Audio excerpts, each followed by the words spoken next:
Good morning, everybody. We're really excited to kickstart our session with you all today around protecting California students in particular and how Lightspeed can support with that with both Stop It and our alert safety solutions.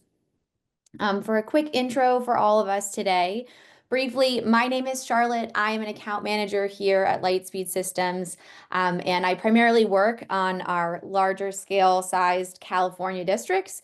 And I also am excited to kind of dive into the California particulars here, given that I am native to the state. So excited to learn more alongside you, and I'll hand it over to Matthew to introduce himself.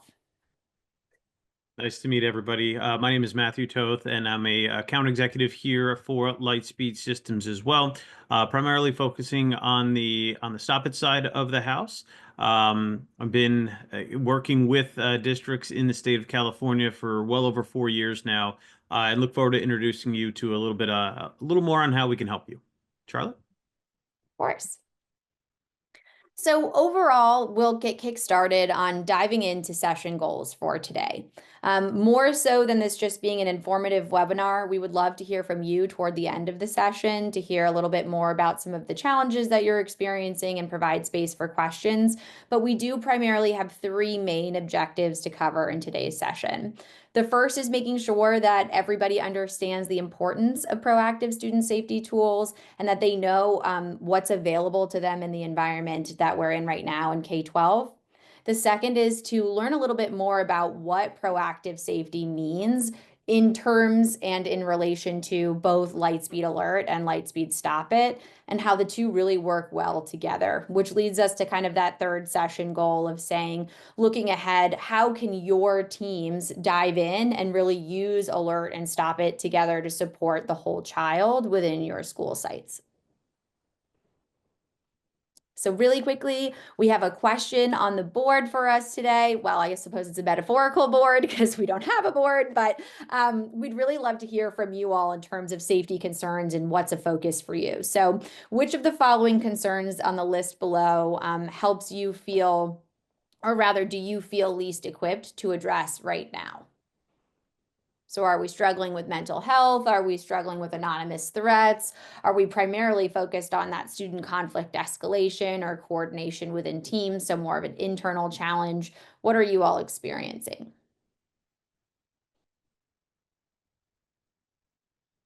Okay. A resounding 100% are primarily focused on mental health and self-harm. So while this is somewhat of a dreary kind of aggregate result of data here, what is really important is both Lightspeed Alert and Stop It solutions are focused on doing just that. We not only want to provide you with the identification tools to be able to say who needs the help, we want to give you that all around encompassing support with Stop It even as well to say, how can we kind of build and foster community and community outlets for students who are in need? So just kind of wanted to set the framework. Many of this information, I am sure you all are acutely aware of, but 74% of school shooting tragedies were predicated by online indicators. So I know you all have the ability to kind of read this slide and soak in the information here, but that statistic alone should really start to drive our attention towards identifying solutions that you can use at the district level to support your school sites and being proactive to put preventative measures in place to ensure that 74% of school shooting tragedies that are happening are not then happening right within the walls of your campus buildings. You'll also see in kind of this web here a little bit of information around just three key topics that we see in terms of mental health specifically. And then you'll be able to kind of see those summative metrics in terms of how suicidality, bullying, and violence are kind of true contributors to the overall picture of mental health within school sites. We wanted to get very California specific with everyone today because we recognize that each state, just like each school site and campus, has its own challenges. So we wanted to draw some key statistics and metrics for that of California in particular to identify some key trends that we're seeing across the board. So you'll see the majority of these trends in California are framed around violence, and then the least is actually, interestingly enough, around self-harm, which is interesting to me to see these statistics here because what you all have mentioned in the beginning of the survey is actually self-harm, mental health, concerning behavior of peer-to-peer interaction is what you're primarily focused on, right? So not only does this indicate that number one, you all are likely acting ahead of the curve before the data is actually aggregated to collect that information, but number two, it means that you already are proactively thinking about what your school districts need, which is excellent, and you're on the right track, which is likely what has led you to this webinar in the first place. And we are really excited to kind of let you know that of the percentages in that pie chart on the left-hand side, these are all concrete categories that can be selected to be turned on within the alert monitoring tool. So let's say that, for example, in future state, you are only focused on mental health, which would be potentially your self-harm and bullying categories, potentially explicit as well, right? You have the ability to customize your configuration settings in Alert to be able to only focus on those three key areas because that's the priority for your team this year. Now, of course, you have the ability to toggle all of them on or all of them off. It's up to you. I don't want to get too into the weeds of the product right now, but just know that those categories are available to you and they are customizable based on the needs of your team. And I'll hand And it over to Matthew. thank you, Charlotte. And so when we think about safety, right? We think about school safety, we got to look at that inner ring, right? We think about, the panic buttons and the bulletproof glass and what happens if something happens right now, right? How do we become a little bit more reactive, to a threat that comes into the school?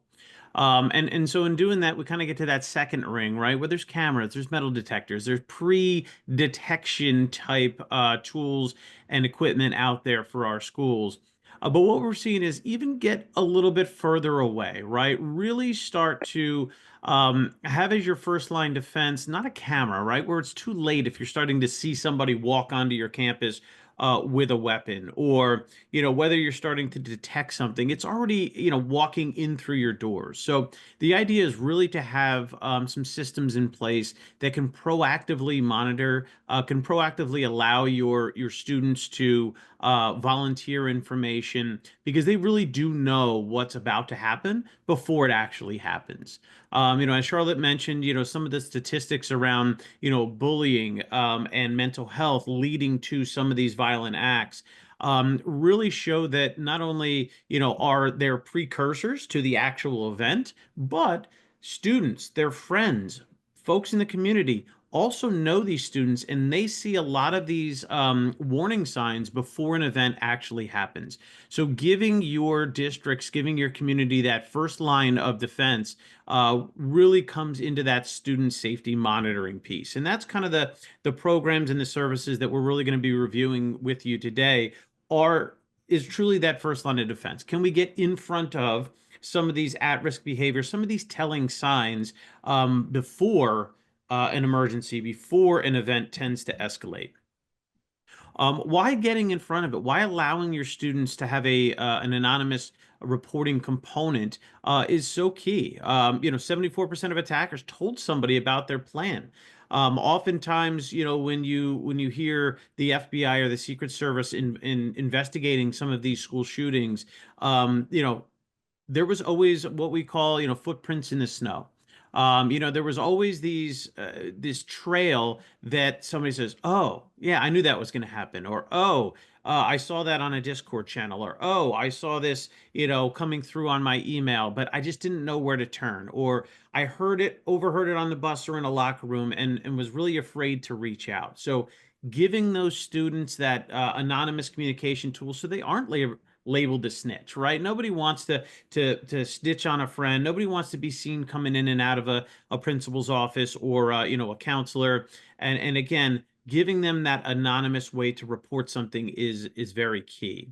there was always observable warning signs before an attack or before somebody with self-harm intentions, right? Oftentimes there's a note. Oftentimes somebody types something into an email. Oftentimes there was Google searches. Oftentimes they told a friend themselves, and the friend either just took it as kind of an empty threat or just didn't know what to do with the information. So really, allowing your students in your community not only to have an area to monitor kind of school-owned networks and devices, but also to allow your students to reach out when they want to volunteer some information.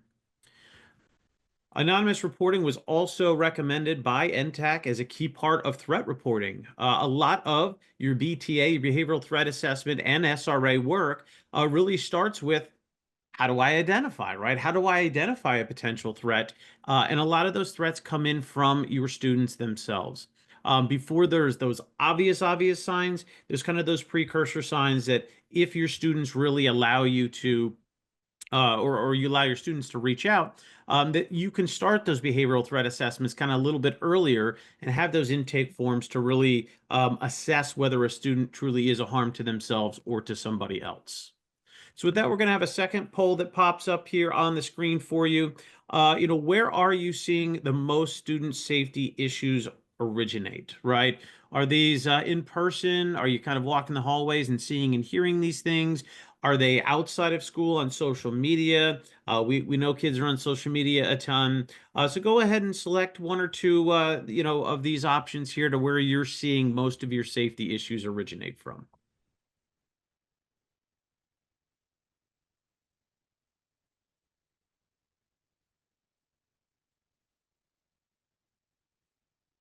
All right, so overwhelming with social media. That's not a shocker. Probably to most of the folks on both sides of this call here. If we can all figure out a way to get some of these devices and these cell phones out of kids' hands and keep them off of social media, even for 30 or 40 minutes, let alone an entire day, would be a gift to some of them. So we do see a lot of these safety issues really start from social media and then work their way into school, into after school activities, into the rest of the community. Charlotte, would you like to introduce a little bit on how we work together here? Yeah, of course. So what is really cool about the Lightspeed Alert solution and Lightspeed StopIt working together, like we'd mentioned earlier, is we really are hitting that whole student experience to ensure you're getting the initial monitoring and the initial concern, right, before something has become the problem. And then at the tail end of it with StopIt solutions, you're picking up on how to respond to that problem, maybe additional details and complexity from that problem, maybe additional sources to build to that overall picture that you're trying to have.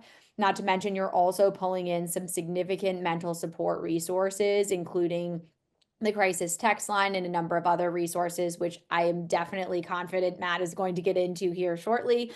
So I do not want to usurp said throne. But what I do want to just say is we previously had spoken with a number of different districts in Southern California and Northern California who alluded to the power of the two being together, in that the first is really your identification and your bottom line, right? It's also that indicator of this is an immediate response that's required.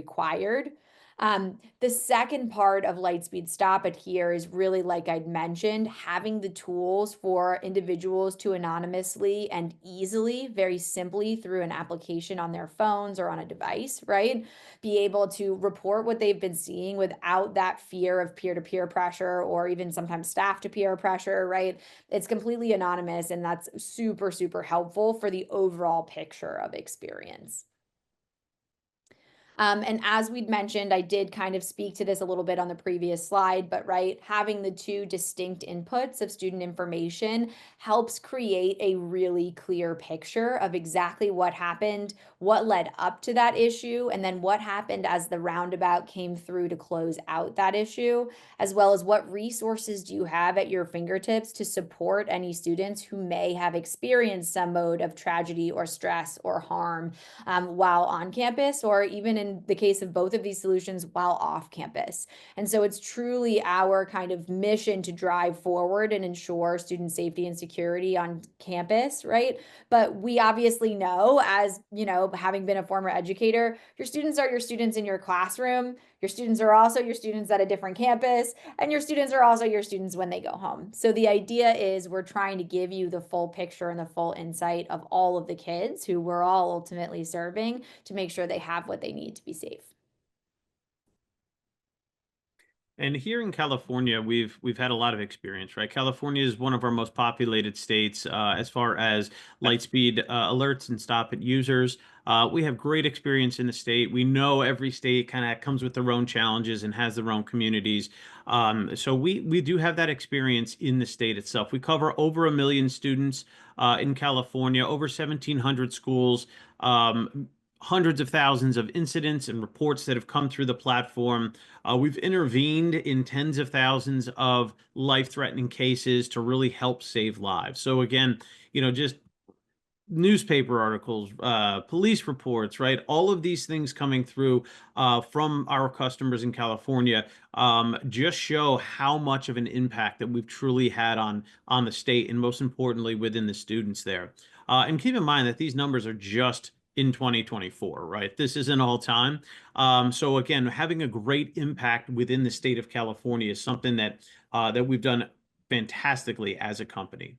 So I'm going to dive just a little bit more into Lightspeed StopIt itself. You may have gotten a little bit more information about Lightspeed Alert, but Lightspeed StopIt is a new program to the StopIt family, and it is a full anonymous reporting platform. So this really allows your students to be proactive, to really let administrators know what they're seeing, hearing, and feeling.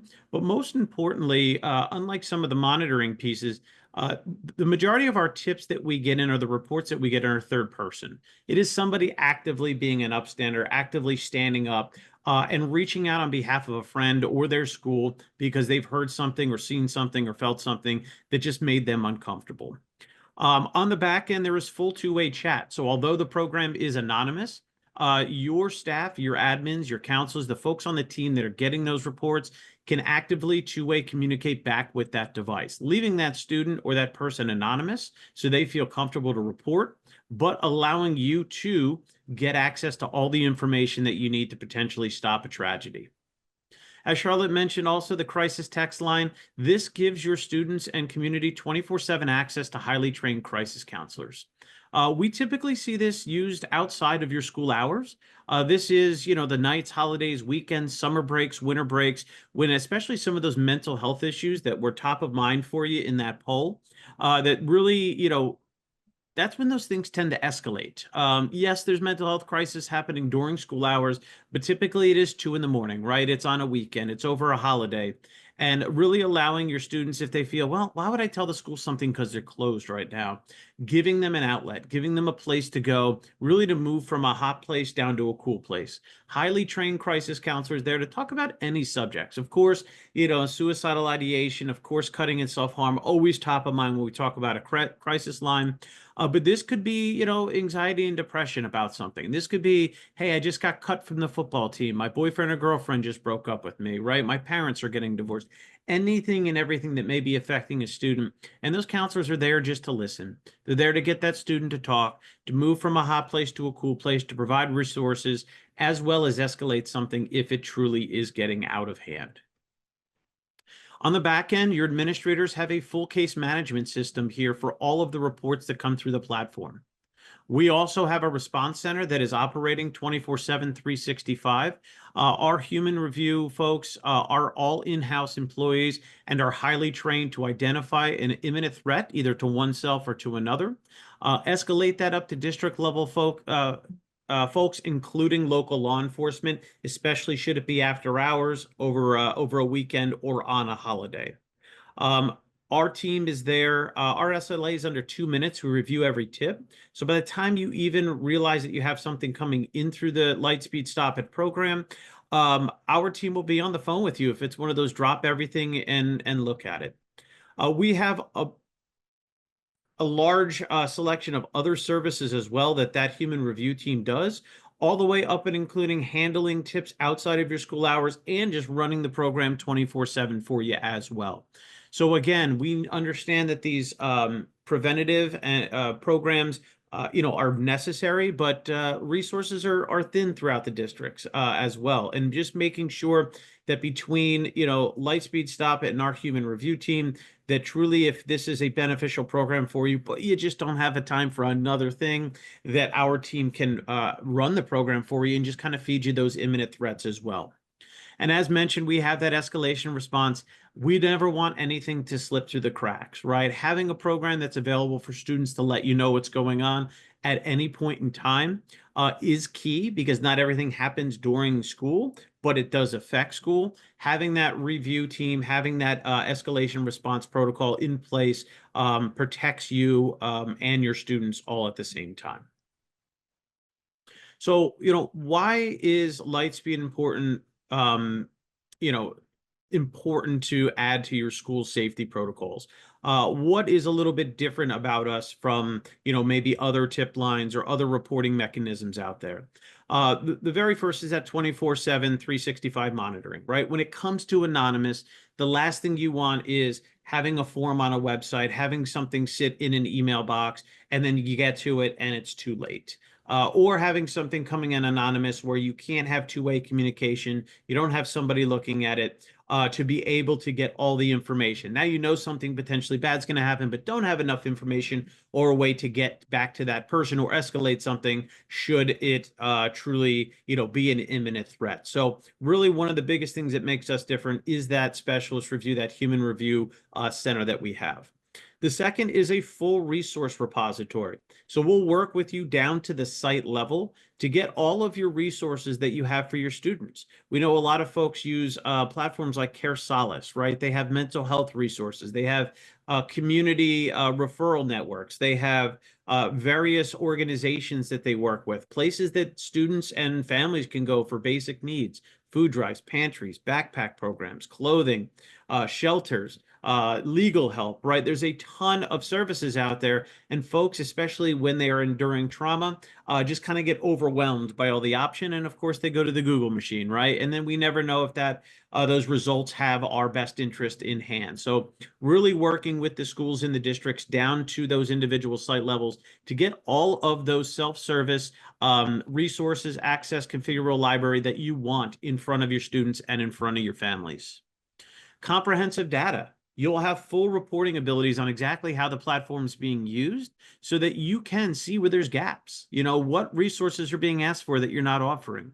What are things, coming down the pipe? We even have schools in California that are using our data to request more funding for counselors, for more mental health folks, because they're seeing that issue of mental health in the data right there and proving that this is a issue within their district and proving that they don't have maybe enough resources for their students and for their families. Although this is a very reactionary platform, right? You're waiting for your students to be proactive to let you know something's happening. You also can be proactive with our admin broadcasting. Being able to send out notifications through the program, whether that's the app, the Chromebooks online, to let them know if there's a new resource added. Maybe to find out more information about an event that happened or is about to happen. So just making sure that you can always use the platform to outreach to those students that are interacting with the program as well to provide data or to get information that you need. And as I mentioned, that powerful reporting, always being able to report on literally anything that's happening in the platform, whether it's resources, the types of reports or tips that you're getting, as well as that crisis text line. So finally, our dedicated 24/7 support team is highly trained in multiple areas to really protect your students. Now, just one moment of clarity. I want to make sure that you know that we are not therapists, right? We're not having a session with any students, but we are here for that emergency management, that crisis intervention, but highly trained in the areas that you see at the bottom of your screen, like mental health first aid, psychological first aid, school suicide prevention, and more. We'll truly keep your students' interests in the best of our minds while we're de-escalating a situation, while we're escalating it on your side, so that we prevent those really bad things from happening before they happen. So kind of putting all of this together, there's multiple ways that folks look at our program. As you mentioned early on, right, mental health is a big issue, kind of forefront of your mind. So we have a couple of ways that schools tend to use our program. Our program is fully configurable, as I mentioned, with resources, with programs down to the site level, but there's also many configurations of our program as well. You may just want more of on the safety side, right? That submit a tip, kind of that tip line, that anonymous reporting for school safety issues. That's kind of the purple version that you see on the screen there. That's typical Lightspeed StopIt. And, students really start to reach out to the school first. We've also heard over time that, the mental health side of it, self-help resources, a lot of those things were more of the immediate need of the district. And we've launched our Lightspeed Help Me version, which really puts the resources first, that crisis text line first, before that outreach to the school. So both configurations have the same technology, the same features and functionality, but just looked upon a little bit different on not only how it's marketed out to the students to engage with the platform, but also how they actually use the platform itself. Right? Maybe you're a little bit resource strapped and want a little bit more self-help going on. That's where kind of that white background version, the Help Me version would come into play, really focusing your students and your family on engaging with those self-help resources first and then reaching out to the school. So no matter which way you lean, we have a configuration to really help those needs around school safety and mental health. And again, putting these two things together, it's that passive and that active detection, right? If a student is on a school-owned device, if they're accessing their Google or their Microsoft instance on a school network, and they're starting to type something in, they're searching for something, they are showing those at-risk behaviors, looking for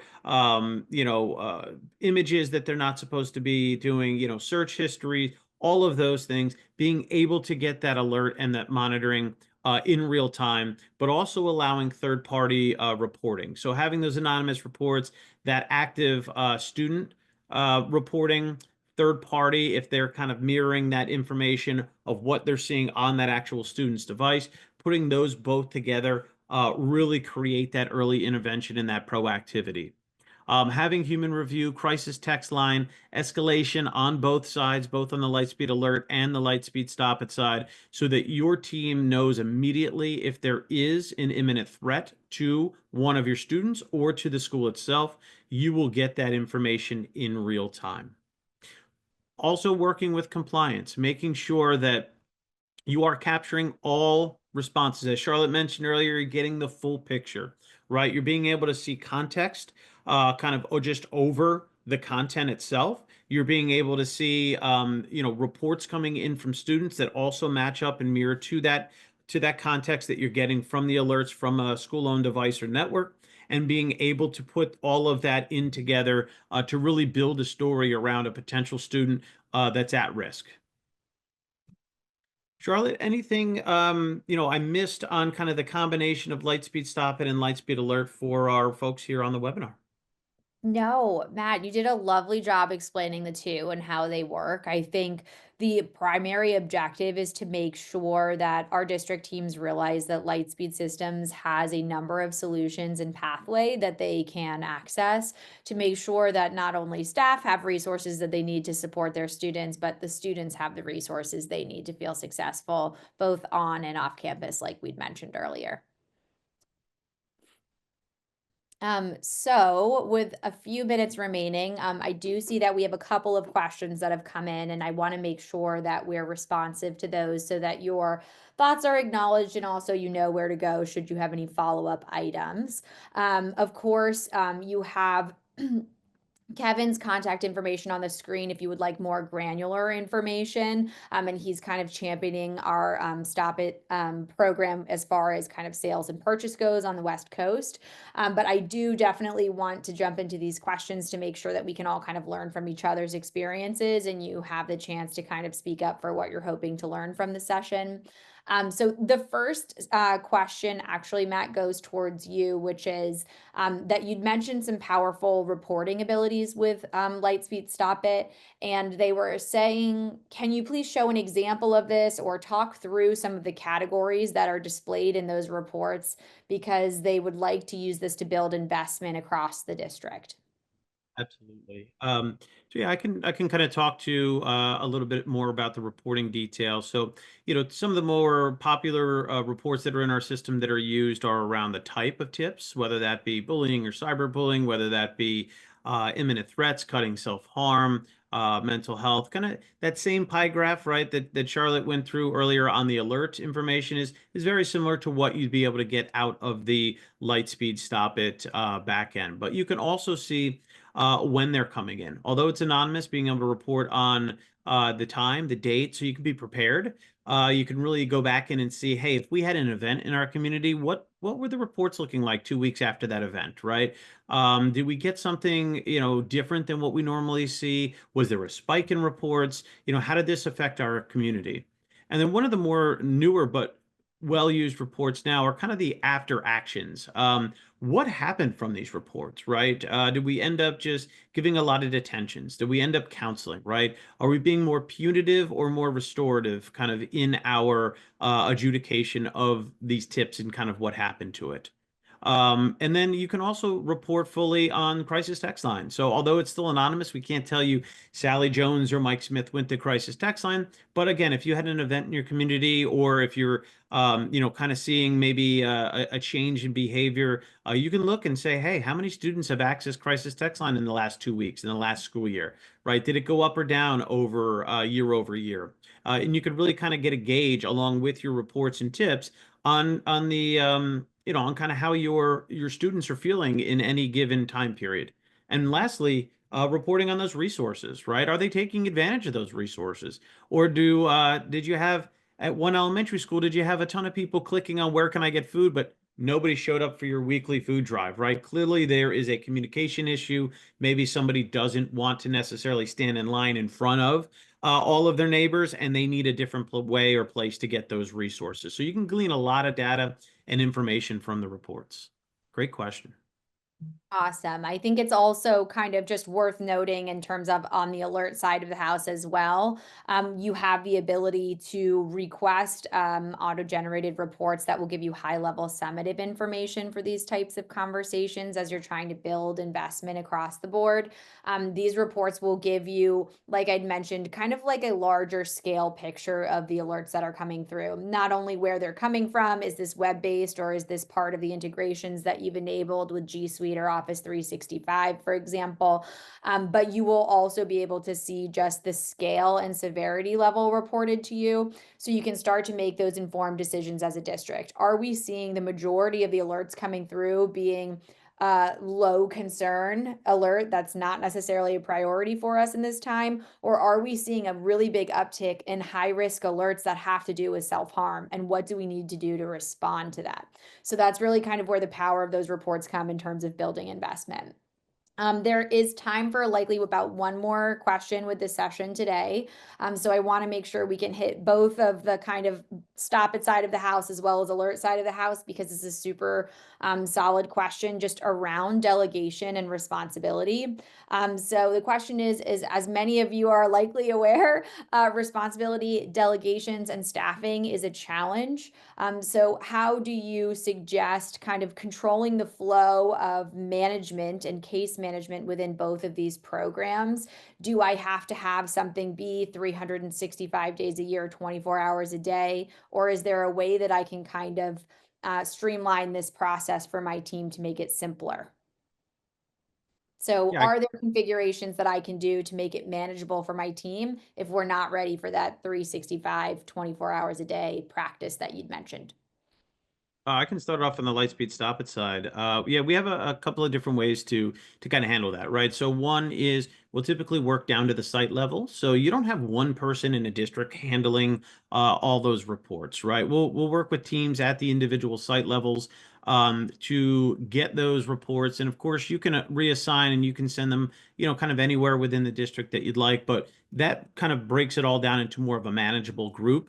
And then, of course, during your winter breaks, your summer breaks, any extended time period off, oh, you can turn off the ability to have that tip portion open while still leaving your parents and your families and your students with the crisis text line with those self-help resources as well. So it doesn't have to be 365. We are available 365 if you'd like it to be. But again, there are plenty of configuration standpoints, whether you want notifications after hours, you don't, just want imminent threats, you don't, you want to keep it open year round, or again, not during the summertime, not during winter breaks, spring breaks, extended times that you're away from school. We can absolutely turn that off. Nice. So the same is true, right? For Lightspeed Alert, you have customizations that are available to you by time of day, by time of year, and then of course by who you've chosen to be on your respective escalation list, who's contacted when, between what time frames, who's notified when, and how are they notified. So all of that is completely customizable to your teams, depending on how you want their experience to be when engaging with the tool. Something that's really fun that I've seen over time after serving many a district in California is, I have 10,000 students or more at my school site. There's a ton of alerts coming in. What do I do to kind of control the flow and make this manageable so people just don't become numb to all the notifications that are coming through? And the short response to that is both Lightspeed StopIt and Lightspeed Alert can be as most or as least restrictive as you would like in terms of communication cadence. It's really all about working with your account manager and making sure in that implementation process you've ironed out what that looks like.